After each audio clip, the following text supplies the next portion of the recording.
শুনে কিন্তু কঠিন কঠিন জিনিস কথা হ্যাঁ একটু ওয়াজ করো, ওয়াজ করতে পারো নাকি দেখি তো একটু শোনাও তো, দেখেন একটু ওয়াজ শোনাও দেখি। এই সবাই বলেন মারহাবা।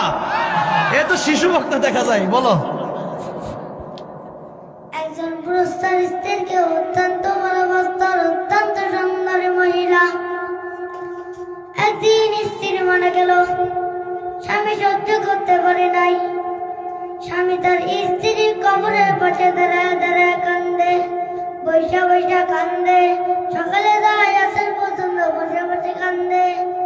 লোকজনে বলে ভাইয়ের কান্দে রাখি, বিবি তার ফিরে আসবে না। কই না রে ভাই, আমি আমার বিবির অত্যন্ত ভালোবাসি, স্ত্রীর মায়া আমি বলতে পারি না। মারহাবা। একদিন ঈশার সালাম মহিলা রাস্তা দিয়ে যাইতাছিল, দেখে একজন পতি কবরের পাশে দাঁড়ায় দাঁড়ায় কাঁদতেছে। ততক্ষণ ঈশার সালাম ডাক দিয়ে বলে, বাইরে আল্লাহু আকবার। তুমি এখানে এই কান্না করতেছো কেন? বলে হুজুরে, এখানে আমার 3 দিন হলো, এই আমার স্ত্রী 3 দিন হলো কবরে শুয়ে আছে। যাই হোক, জোরে কর মাশাআল্লাহ।